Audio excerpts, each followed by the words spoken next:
Formasi jabatan analis kebijakan ahli muda. 1. Seorang analis kebijakan ahli muda sedang mengkaji model kebijakan publik yang paling sesuai untuk mengatasi masalah kemacetan di kota besar.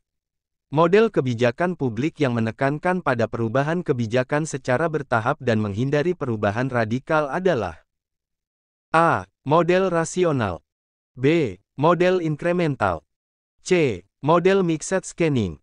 D. Model garbage can. E. Model institusional. Kunci jawaban yang paling tepat dari soal di atas adalah B. Pembahasan dari soal di atas, yaitu bahwa model inkremental, dikembangkan oleh Charles Lindblom, menekankan perubahan kebijakan secara bertahap dan menghindari perubahan radikal. Model ini cocok untuk masalah kompleks seperti kemacetan di kota besar yang membutuhkan pendekatan bertahap dan penyesuaian berkelanjutan. 2.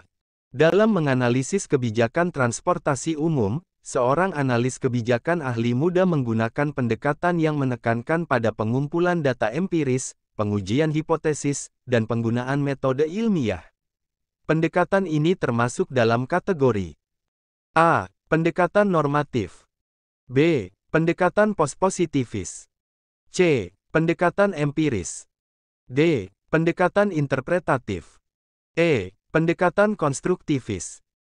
Kunci jawaban yang paling tepat dari soal di atas adalah C. Pembahasan dari soal di atas, yaitu bahwa pendekatan empiris dalam studi kebijakan publik menekankan pada pengumpulan data faktual, pengujian hipotesis, dan penggunaan metode ilmiah untuk menganalisis kebijakan. Pendekatan ini berusaha menghasilkan pengetahuan objektif tentang kebijakan berdasarkan bukti-bukti empiris. 3. Analis kebijakan ahli muda di Kementerian Pendidikan sedang mengkaji kebijakan beasiswa untuk mahasiswa berprestasi dari keluarga kurang mampu. Tipe kebijakan publik yang paling tepat untuk menggambarkan kebijakan tersebut adalah A. Kebijakan distributif. B. Kebijakan regulatori. C. Kebijakan redistributif. D. Kebijakan konstituen. E. Kebijakan self-regulatory. Kunci jawaban yang paling tepat dari soal di atas adalah C. Pembahasan dari soal di atas, yaitu bahwa kebijakan redistributif adalah tipe kebijakan yang melibatkan pengalokasian ulang sumber daya dari satu kelompok ke kelompok lain. Dalam kasus ini, kebijakan beasiswa untuk mahasiswa berprestasi dari keluarga kurang mampu merupakan bentuk redistribusi sumber daya dari kelompok yang lebih mampu ke kelompok yang kurang mampu. 4. Dalam proses perumusan kebijakan penanganan sampah plastik, seorang analis kebijakan ahli muda mengidentifikasi tahap di mana masalah sampah plastik mulai mendapat perhatian pemerintah dan masuk dalam agenda kebijakan. Tahap ini disebut A. Formulasi kebijakan. B. Agenda setting. C. Implementasi kebijakan. D. Evaluasi kebijakan. E. Terminasi kebijakan. Kunci jawaban yang paling tepat dari soal di atas adalah B. Pembahasan dari soal di atas, yaitu bahwa agenda setting adalah tahap dalam proses kebijakan publik di mana suatu isu atau masalah mulai mendapat perhatian dari pembuat kebijakan dan masuk dalam agenda kebijakan. Pada tahap ini, masalah sampah plastik diakui sebagai isu yang memerlukan intervensi kebijakan. 5. Analis kebijakan ahli muda di Bappenas sedang melakukan studi tentang faktor-faktor yang mempengaruhi keberhasilan implementasi kebijakan. Menurut model implementasi kebijakan yang dikembangkan oleh George C. Edwards III, faktor yang bukan merupakan variabel kritis dalam implementasi kebijakan adalah A. Komunikasi. B. Sumber daya. C. Disposisi. D. Struktur birokrasi. E. Partisipasi publik. Kunci jawaban yang paling tepat dari soal di atas adalah E. Pembahasan dari soal di atas, yaitu bahwa model implementasi kebijakan George C. Edwards III mengidentifikasi 4 variabel kritis yang mempengaruhi keberhasilan implementasi kebijakan, komunikasi, sumber daya, disposisi, dan struktur birokrasi. Partisipasi publik, meskipun penting, tidak termasuk dalam 4 variabel utama model Edwards III. 6. Seorang analis kebijakan ahli muda sedang melakukan evaluasi kebijakan pengurangan penggunaan kantong plastik di supermarket. Jenis evaluasi yang dilakukan untuk menilai efektivitas kebijakan setelah kebijakan tersebut diimplementasi disebut A. Evaluasi formatif. B. Evaluasi sumatif. C. Evaluasi prospektif. D. Evaluasi proses. E. Evaluasi ex ante. Kunci jawaban yang paling tepat dari soal di atas adalah B. Pembahasan dari soal di atas, yaitu bahwa evaluasi sumatif adalah jenis evaluasi yang dilakukan setelah kebijakan diimplementasikan untuk menilai efektivitas dan dampak kebijakan. Evaluasi ini bertujuan untuk menentukan apakah kebijakan pengurangan penggunaan kantong plastik telah mencapai tujuannya. 7. Dalam melakukan riset kebijakan tentang program vaksinasi COVID-19, analis kebijakan ahli muda menggunakan metode yang menggabungkan pendekatan kuantitatif, survei, dan kualitatif, wawancara mendalam. Metode ini dikenal sebagai A. Triangulasi. B. Mixed methods. C. Grounded theory. D. Action research. E. Fenomenologi. Kunci jawaban yang paling tepat dari soal di atas adalah B. Pembahasan dari soal di atas, yaitu bahwa mixed methods atau metode campuran adalah pendekatan riset yang menggabungkan metode kuantitatif dan kualitatif dalam satu studi. Pendekatan ini memungkinkan peneliti untuk mendapatkan pemahaman yang lebih komprehensif tentang program vaksinasi COVID-19 dengan mengintegrasikan data survei dan wawancara mendalam. 8. Analis kebijakan ahli muda di Kementerian Lingkungan Hidup dan Kehutanan sedang melakukan analisis stakeholder dalam kebijakan pengelolaan hutan. Teknik yang digunakan untuk memetakan tingkat kepentingan dan pengaruh stakeholder adalah A. Analisis SWOT. B. Analisis jejaring sosial. C. Matriks kepentingan pengaruh. D. Diagram Venn. E. Pohon masalah. Kunci jawaban yang paling tepat dari soal di atas adalah C.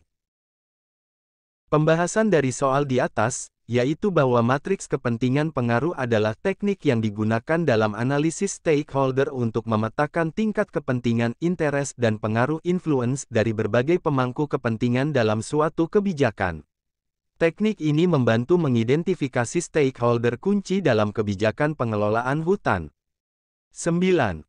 Dalam melakukan analisis kebijakan pengembangan energi terbarukan, seorang analis kebijakan ahli muda menggunakan metode yang membandingkan biaya dan manfaat dari berbagai alternatif kebijakan. Metode ini dikenal sebagai A. Analisis SWOT. B. Analisis biaya manfaat. C. Analisis efektivitas biaya. D. Analisis multikriteria. E. Analisis risiko. Kunci jawaban yang paling tepat dari soal di atas adalah B. Pembahasan dari soal di atas, yaitu bahwa analisis biaya manfaat cost-benefit analysis adalah metode yang digunakan untuk membandingkan biaya dan manfaat dari berbagai alternatif kebijakan dalam nilai moneter. Metode ini membantu pengambil keputusan untuk memilih alternatif kebijakan yang paling efisien dalam pengembangan energi terbarukan. 10. Analis kebijakan ahli muda sedang menyusun policy brief tentang reformasi birokrasi. Karakteristik policy brief yang efektif adalah A. Panjang dan detail. B. Menggunakan bahasa akademis. C. Fokus pada satu alternatif kebijakan. D. Ringkas dan berorientasi pada tindakan. E. Menghindari rekomendasi spesifik. Kunci jawaban yang paling tepat dari soal di atas adalah D. Pembahasan dari soal di atas, yaitu bahwa policy brief yang efektif bersifat ringkas dan berorientasi pada tindakan. Dokumen ini harus menyajikan informasi kunci tentang reformasi birokrasi secara singkat dan jelas, serta memberikan rekomendasi konkret untuk pengambil kebijakan. 11. Seorang analis kebijakan ahli muda menggunakan kerangka analisis kebijakan yang terdiri dari 6 tahap, mendefinisikan masalah, menetapkan kriteria evaluasi, mengidentifikasi alternatif kebijakan, menilai alternatif, membandingkan alternatif, dan menilai hasil. Kerangka analisis ini dikembangkan oleh A. William Dunn, B. Eugene Bardah, C. Charles Lindblom, D. David Easton, E. Harold Laswell. Kunci jawaban yang paling tepat dari soal di atas adalah B. Pembahasan dari soal di atas, yaitu bahwa kerangka analisis kebijakan yang terdiri dari 6 tahap tersebut dikembangkan oleh Eugene Bardah dan dikenal sebagai Eightfold Path, 8 langkah. Kerangka ini memberikan pendekatan sistematis untuk melakukan analisis kebijakan. 12. Dalam menganalisis kebijakan pengentasan kemiskinan, analis kebijakan ahli muda menggunakan teknik yang memvisualisasikan hubungan sebab akibat antara berbagai faktor yang berkontribusi terhadap masalah kemiskinan. Teknik ini disebut A. Diagram Fishbone, B. Pohon masalah, C. Peta konsep, D. Diagram alir, E. Matriks keputusan. Kunci jawaban yang paling tepat dari soal di atas adalah B. Pembahasan dari soal di atas, yaitu bahwa pohon masalah adalah teknik analisis yang memvisualisasikan hubungan sebab akibat antara berbagai faktor yang berkontribusi terhadap suatu masalah. Teknik ini membantu mengidentifikasi akar penyebab kemiskinan dan dampaknya, serta memfasilitasi perumusan solusi kebijakan yang tepat. 13. Analis kebijakan ahli muda di Kementerian Keuangan sedang melakukan analisis dampak regulasi, regulatory impact analysis, terhadap rancangan kebijakan pajak baru. Aspek yang tidak termasuk dalam analisis dampak regulasi adalah A. Analisis biaya manfaat, B. Identifikasi alternatif kebijakan, C. Penilaian dampak ekonomi, D. Evaluasi dampak sosial dan lingkungan, E. Penentuan anggaran implementasi. Kunci jawaban yang paling tepat dari soal di atas adalah E. Pembahasan dari soal di atas, yaitu bahwa analisis dampak regulasi (RIA) biasanya mencakup analisis biaya manfaat, identifikasi alternatif kebijakan, penilaian dampak ekonomi, sosial, dan lingkungan. Penentuan anggaran implementasi, meskipun penting, biasanya bukan merupakan bagian dari RIA tetapi merupakan tahap terpisah dalam proses kebijakan. 14. Dalam melakukan advokasi kebijakan perlindungan anak, seorang analis kebijakan ahli muda menggunakan teknik storytelling untuk menyampaikan pesan kebijakan. Keuntungan utama dari penggunaan teknik ini adalah A. Menyederhanakan data kompleks, B. Meningkatkan objektivitas penyampaian, C. Membangun koneksi emosional dengan audiens, D. Mempercepat proses pengambilan keputusan, E. Mengurangi resistensi terhadap kebijakan. Kunci jawaban yang paling tepat dari soal di atas adalah C. Pembahasan dari soal di atas, yaitu bahwa teknik storytelling dalam advokasi kebijakan memiliki keuntungan utama yaitu membangun koneksi emosional dengan audiens. Dengan menyajikan informasi dalam bentuk cerita, advokat kebijakan dapat membuat isu perlindungan anak lebih mudah dipahami dan lebih menyentuh emosi pembuat kebijakan dan publik. 15. Analis kebijakan ahli muda sedang melakukan evaluasi kebijakan pemberian bantuan langsung tunai (BLT) kepada masyarakat terdampak pandemi COVID-19. Kriteria evaluasi yang mengukur sejauh mana kebijakan BLT telah mencapai tujuan yang ditetapkan adalah A. Efisiensi, B. Efektivitas, C. Kecukupan, D. Responsivitas, E. Keadilan. Kunci jawaban yang paling tepat dari soal di atas adalah B. Pembahasan dari soal di atas, yaitu bahwa efektivitas adalah kriteria evaluasi kebijakan yang mengukur sejauh mana suatu kebijakan telah mencapai tujuan yang ditetapkan. Dalam konteks kebijakan BLT, efektivitas akan mengukur seberapa baik kebijakan tersebut telah membantu masyarakat terdampak pandemi COVID-19 sesuai dengan tujuan yang ditetapkan.